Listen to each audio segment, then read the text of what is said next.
बच्चों, आज 14 अप्रैल है और 14 अप्रैल को डॉक्टर भीमराव अंबेडकर जी का जन्म दिवस होता है। डॉक्टर भीमराव अंबेडकर जी का जन्म 14 अप्रैल को पूरे देश में ही नहीं बल्कि पूरी दुनिया में बड़े ही उत्साह व जुनून से मनाया जाता है। इस वर्ष बाबा साहब की 130वीं जयंती मनाई जा रही है। डॉक्टर भीमराव अंबेडकर जी के कार्यों में चिंतन के बारे में बात करें तो अक्सर बात दलित वर्ग तक आकर यहाँ तक कि बात आरक्षण पर आकर ही रुक जाती है।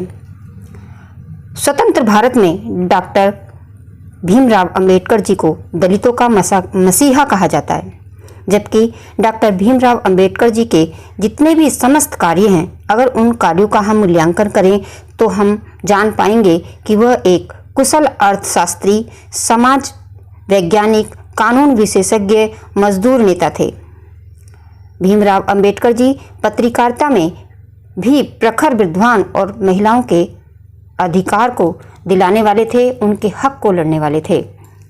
और बच्चों, अगर इन्होंने महिलाओं के हक के बारे में, उनकी शिक्षा के बारे में अगर लड़ाई ना लड़ी होती तो आज जो मैं आपको पढ़ा रही हूँ, मैं भी आज आपको नहीं पढ़ा रही होती।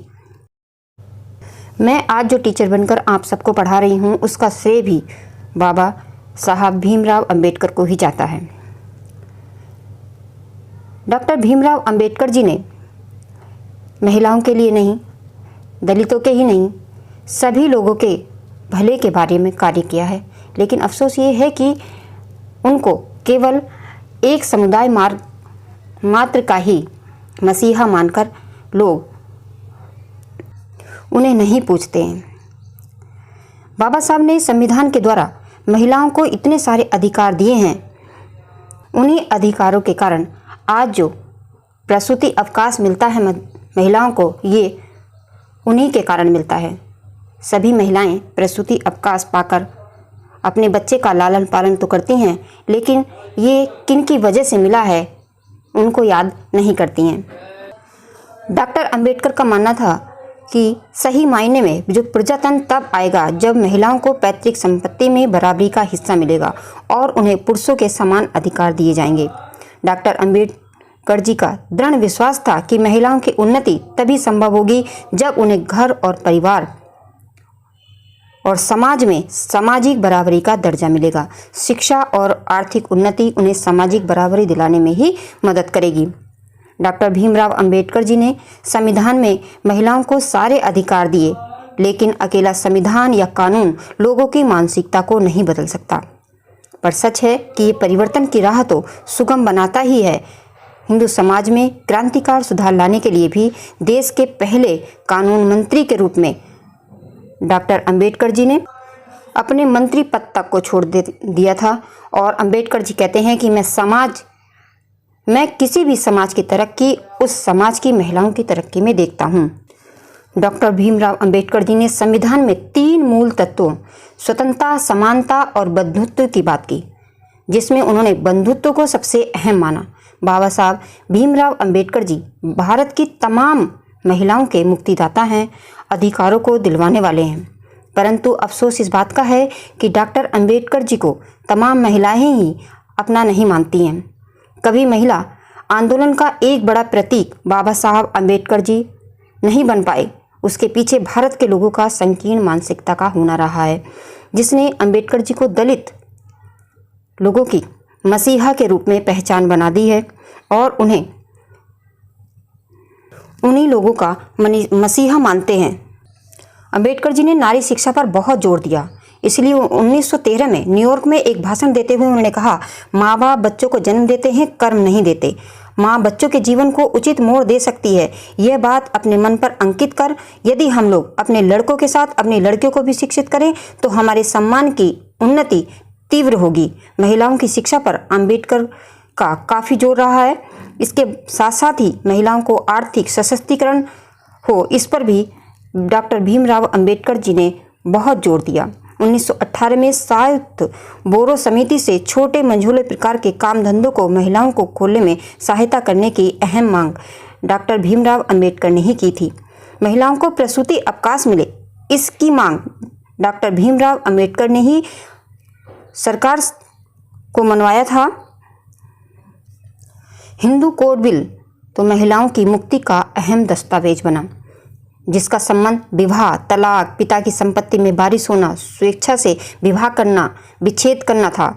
जम्मू कश्मीर के विषय में अपनी कलम से 1970 को मान्यता नहीं दी भीमराव अंबेडकर जी ने।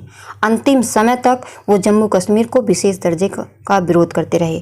इसलिए संविधान का अगर बारीकी से अध्ययन करें तो पता चलेगा कि डॉक्टर भीमराव अंबेडकर जी का बड़ा प्रयास है कि भारत की अखंडता को बनाए रखने के लिए संविधान काफ़ी कठोर है। इसीलिए डॉक्टर भीमराव अंबेडकर जी के व्यक्तित्व और उनके कृतित्व को देखते हुए उनको राष्ट्र निर्माता बाबा साहब अंबेडकर जी कहते हैं। और डॉक्टर भीमराव अंबेडकर जी हमारे देश के भारत रत्न हैं।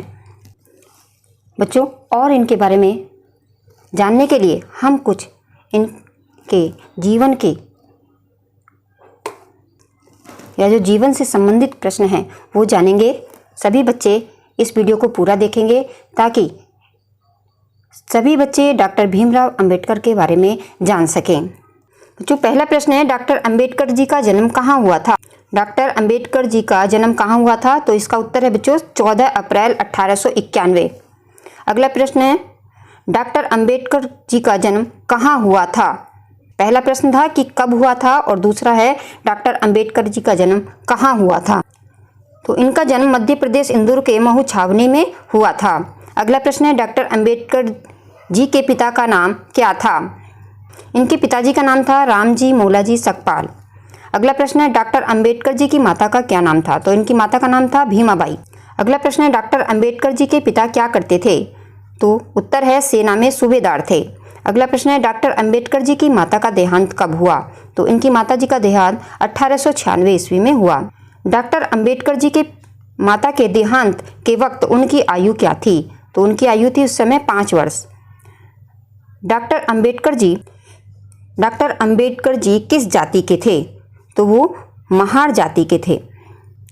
महार जाति को कैसा माना जाता था?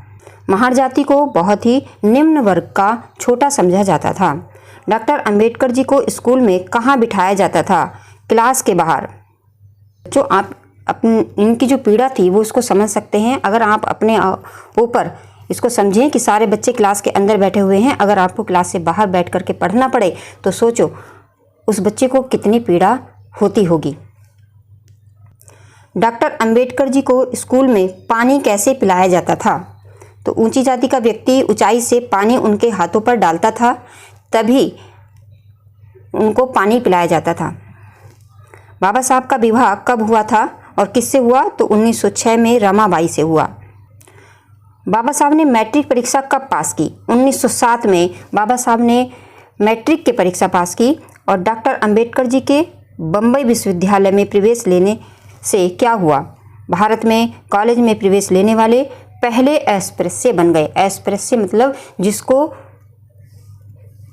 छुआ ना जाए, छूने से ही लोग अपवित्र हो जाएं। तो ऐसे अछूत व्यक्ति पहले वाले व्यक्ति थे जिन्होंने बम्बई विश्वविद्यालय में प्रवेश लिया था। गायकवाड़ महाराज ने डॉक्टर अंबेडकर को पढ़ने के लिए कहाँ भेजा? तो इनको भेजा था कोलंबिया विश्वविद्यालय, न्यूयॉर्क, अमेरिका। बैरिस्टर के अध्ययन के लिए बाबा साहब कहाँ गए और कब गए? तो 11 नवंबर को 1917 लंदन में गए थे। अगला प्रश्न है, बड़ौदा के महाराज ने डॉक्टर अंबेडकर को अपने यहाँ किस पद पर रखा? तो इन्होंने सैन्य सचिव पद पर रखा था। अगला प्रश्न है, बाबा साहब ने सैन्य सचिव पद को क्यों छोड़ा? छुआछूत के कारण। छुआछूत के कारण उन्होंने सैन्य पद को छोड़ दिया था। अगला प्रश्न है, बड़ौदा रियासत में बाबा साहब कहाँ ठहरे? पारसी सराय में। डॉक्टर अंबेडकर ने क्या संकल्प लिया? उन्होंने संकल्प लिया कि जब तक इस अछूत समाज की कठिनाइयों को समाप्त न कर दूं, यानी जब तक इस अछूत समाज की कठिनाइयों को समाप्त न कर दूं तब तक चैन से नहीं बैठूंगा। अगला प्रश्न है, डॉक्टर अंबेडकर ने कौन सी पत्रिका निकाली? तो इनकी पत्रिका का नाम है मून नायक। अगला प्रश्न है, बाबा साहब वकील कब बने? 1923 में। डॉक्टर भीमराव अंबेडकर जी ने वकालत कहाँ शुरू की थी? तो मुंबई हाई कोर्ट से उन्होंने वकालत शुरू की थी। अगला प्रश्न है, डॉक्टर अंबेडकर जी ने अपने अनुयायियों को क्या संदेश दिया? शिक्षित बनो, संघर्ष करो और संगठित रहो। अगला प्रश्न है, बाबा साहब ने बहिष्कृत भारत का प्रकाशन कब आरंभ किया? 3 अप्रैल 1927 को बाबा साहब ने बहिष्कृत भारत का प्रकाशन आरंभ किया था। अगला प्रश्न है, बाबा साहब ने लॉ कॉलेज के प्रोफेसर कब बने? बाबा साहब लॉ कॉलेज के प्रोफेसर कब बने? तो ये बने थे 1928 में। अगला प्रश्न है, बाबा साहब ने मुंबई में साइमन कमीशन के सदस्य कब बने? तो ये बने थे 1928 में। अगला प्रश्न है, बाबा साहब द्वारा विधानसभा में माहर वेतन बिल पेश कब हुआ? तो 14 मार्च 1929 को माहर वेतन बिल पेश हुआ था। अगला प्रश्न है, काला राम मंदिर में अछूतों के प्रवेश के लिए आंदोलन कब किया गया? तो ये किया गया था 3 मार्च 1930 को। अगला प्रश्न है, पूना पैक्ट किसके बीच हुआ? तो डॉक्टर अंबेडकर और महात्मा गांधी के बीच पूना पैक्ट हुआ था। अगला प्रश्न है, महात्मा गांधी के जीवन की भीख मांगने बाबा साहब के पास कौन आया था? इसका उत्तर है कस्तूरबा गांधी। डॉक्टर अंबेडकर को गोलमेज कॉन्फ्रेंस का निमंत्रण कब मिला? 6 अगस्त 1930 को। डॉक्टर अंबेडकर जी ने पूना समझौता कब किया था? 1932 में डॉक्टर अंबेडकर जी ने पूना समझौता किया था। अगला प्रश्न है, अंबेडकर जी को सरकारी लॉ कॉलेज का प्रधानाचार्य नियुक्त किया गया 13 अक्टूबर 1935 को। अंबेडकर जी को सरकारी लॉ कॉलेज का प्रधानाचार्य नियुक्त किया गया। अगला प्रश्न है कि मुझे पढ़े लिखे लोगों ने धोखा दिया, ये शब्द बाबा साहब ने कहाँ कहे थे? तो आगरा में 18 मार्च 1956 में कहे थे। बाबा साहब के पीए कौन थे? तो इनके पीए थे नानक चंद रत्तू। अगला प्रश्न है, बाबा साहब ने अपने अनुयायियों से क्या कहा था? उन्होंने कहा था, इस कारवा को मैं बड़ी मुश्किल से यहाँ तक लाया हूँ, इसे आगे नहीं ले जा सकता, तो पीछे मत जाने देना। अगला प्रश्न है, देश के पहले कानून मंत्री कौन थे? तो पहले कानून मंत्री थे डॉक्टर अंबेडकर। अगला प्रश्न है, स्वतंत्र भारत के नए संविधान की रचना किसने की? तो स्वतंत्र भारत के नए संविधान की रचना की थी डॉक्टर अंबेडकर जी ने। अगला प्रश्न है, डॉक्टर अंबेडकर जी ने भारतीय संविधान को कितने समय में लिखा? तो इसका उत्तर है 2 साल 11 महीने 18 दिन। अगला प्रश्न है, डॉक्टर BR अंबेडकर ने बौद्ध धर्म कब और कहां अपनाया? तो इसका उत्तर है 14 अक्टूबर 1956 दीक्षा भूमि 14 अक्टूबर 1956 दीक्षा भूमि नागपुर। अगला प्रश्न है, डॉक्टर भीमराव अंबेडकर ने बौद्ध धर्म कितने लोगों के साथ अपनाया? तो लगभग 10 लाख। अगला प्रश्न है, राजा बनने के लिए रानी के पेट की जरूरत नहीं, तुम्हारे वोट की जरूरत है, ये शब्द किसके हैं? तो डॉक्टर भीमराव अंबेडकर ने कहा था, राजा बनने के लिए रानी के पेट की जरूरत नहीं है, तुम्हारे वोट की जरूरत है। डॉक्टर भीमराव अंबेडकर ने द्वारा लिखित महान पुस्तक का जो उन्होंने किताब लिखी है, वह महान पुस्तक का नाम है द बुद्ध एंड हिज धम्म। और अब इस वीडियो का अंतिम प्रश्न है, बाबा साहब को किस पुरस्कार से सम्मानित किया गया? तो बाबा साहब को भारत रत्न से सम्मानित किया गया। बाबा साहब को भारत रत्न पुरस्कार से सम्मानित किया गया। और सरकारी कर्मचारी या कोई मजदूर कितने समय तक कार्य करेगा, इसके लिए भी कानून डॉक्टर भीमराव अंबेडकर जी ने ही बनाया था। इन सब के लिए सभी लोगों को डॉक्टर भीमराव अंबेडकर जी को नहीं भूलना चाहिए। तो बच्चों, ये थी डॉक्टर भीमराव अंबेडकर जी के बारे में संक्षिप्त जानकारी, क्योंकि इनके बारे में